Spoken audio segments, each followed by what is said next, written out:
ইলিয়াস রহিমাহুল্লাহুর প্রথম খলিফা এবং প্রথম সহচর মাওলানা এহতেশামুল হাসান কান্দলবি।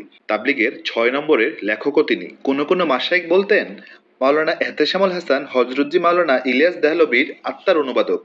আরব বিশ্বে দাওয়াতের কাজের সূচনা তার মাধ্যমেই। নিজামুদ্দিন মারকাজে তিনিই সর্বপ্রথম বের হয়ে তাবলিগের বিরুদ্ধে কিতাব লিখেন। তার শেষ পরিণতি কি হয়েছিল? পরবর্তীতে এত বড় হাস্তে যিনি তাবলিগের উসুলি কিতাব লিখেছেন যা আজও গোটা দুনিয়াতে পাঠ হয়, তিনি জামাত ইসলামের সংবিধান বা গঠনতন্ত্র প্রণয়ন করেন। ইন্না লিল্লাহ। দেওবন্দের মুহতামিম সাহেবের নাম ব্যবহার করে তাবলিগ জাতি ধ্বংসের কারণ নামে একটি পুস্তিকাও তিনি প্রকাশ করেন। ফাজেলে আমলের পেছনে একটি পুস্তিকা সংযুক্ত আছে। পুস্তিকা ওয়াহেদে এলাজ। এই কিতাবটি মাওলানা এহতেশামুল হাসানের লেখা।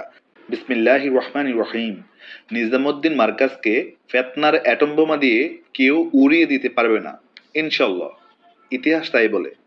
বারবার এটাই প্রমাণিত হয়েছে। নিজামুদ্দিন থেকে মেহনতকারী মুরব্বীদের বিদ্রোহী ও বিচ্যুতি নতুন কোনো ঘটনা নয়। এর আগে এর চেয়ে বড় বড় ধাক্কা এসেছে। বড় বড় বিদ্রোহ আর গন্ডগোল হয়েছে। ফেতনা সাইক্লোন বয়ে গেছে। মার্কাজের স্থানে আপন গতিতে আছে। যারা শেকড় থেকে মূল হতে বিচ্যুত হয়েছেন তারা হারিয়ে গেছেন। যারা ফেতনার গুটি হয়েছেন তারা কাজ থেকে বিচ্যুত হয়েছেন। এমনকি কেউ কেউ দিন থেকে পথ হারিয়েছেন। আগে বলেছিলাম নিজামুদ্দিনের মার্কাজ দাওয়াত ও তাবলীগের কাজ শুরু হওয়ার পর যিনি হযরতজি মাওলানা মুহাম্মদ ইলিয়াস নরুল্লাহ মার্কাদাহুর পাশে এসে দাঁড়িয়েছিলেন এলম ও হেকমতের বিশাল ভান্ডার নিয়ে, তিনি হলেন ইলিয়াস রহিমাহুল্লাহুর প্রথম খলিফা এবং প্রথম সহচর মাওলানা এহতেশামুল হাসান কান্দলবি।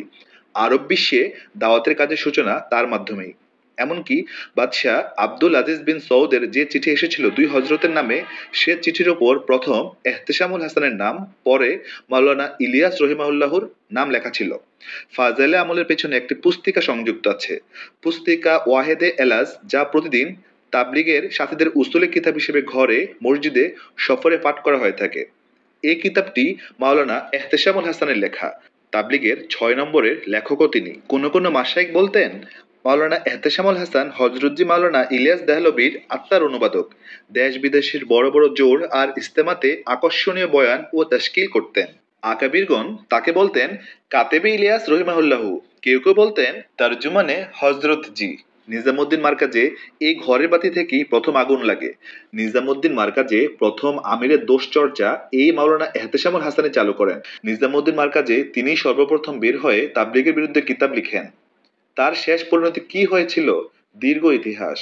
বিস্তারিত পড়ুন তাবলিগ জামাত আওয়ার মুফতি মাহমুদ হাসান গাঙ্গুহি গ্রন্থে।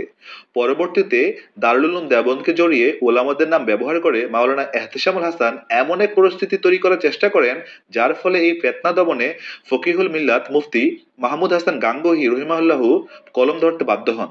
দেওবন্দের মুহতামিম সাহেবের নাম ব্যবহার করে তাবলিগ জাতি ধ্বংসের কারণ নামে একটি পুস্তিকাও তিনি প্রকাশ করেন। হযরতজির ইন্তেকালের পর দ্বিতীয় হযরতজি মাওলানা মুহাম্মদ ইউসুফ রহিমাহুল্লাহকে আমির বানানো হলে এবং দ্বিতীয় হযরতজির হাতে যখন সবাই বায়াত গ্রহণ করলেন, তখন এই কম বয়সের যুবক আমিরের এতেয়াতকে মেনে নিতে পারলেন না মারকাজের কতিপয় মুকিম। তারা নানান অজুহাত আর অভিযোগ এনে মারকাজ ত্যাগ করলেন। তখন মাওলানা এহতেশামুল হাসান রহিমাহুল্লাহু ব্যাপকভাবে ওলামাদের মাঝে গাস্ট করে এই কথা প্রচার করতে থাকেন যে হযরতজি যে নেহাজের উপর তাবলীগের কাজ শুরু করেছিলেন, সেই ধারা ও নেহাজের উপর এখন মাওলানা ইউসুফের তাবলীগ নেই। তিনি কিছু উলামাদের নিয়ে সহি নেহাজি তাবলীগ নামে একটি বিকল্প কাজ করার চেষ্টা করেন। পরে সুবিধা করতে না পেরে মারহুম হয়ে মওদুদীর প্রতিষ্ঠিত জামাতে ইসলামী সংগঠনে তাবলীগের মহান মুরব্বী, যাকে তর্জুমানে হযরতজি বলা হতো, মাওলানা এহতেশামুল হাসান কান্দলবি যোগদান করেন।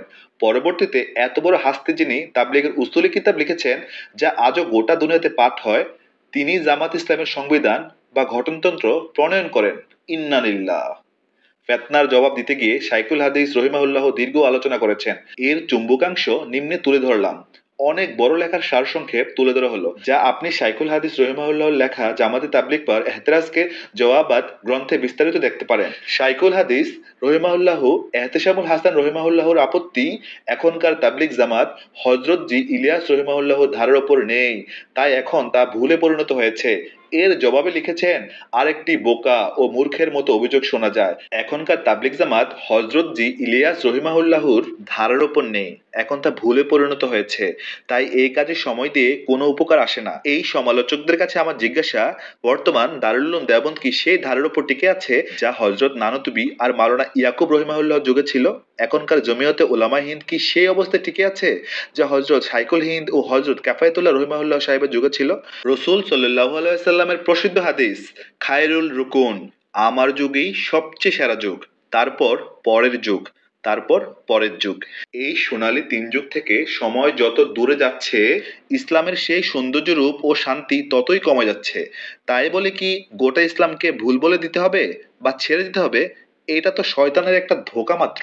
দাওয়াতের কাজ যারা করবে, প্রয়োজনীয় ইলম দিয়ে আল্লাহ তাআলা তাদের দ্বারা কাজ নেবেন, প্রয়োজনীয় যোগ্যতা দিয়ে আল্লাহ তাআলা কাজ নেবেন।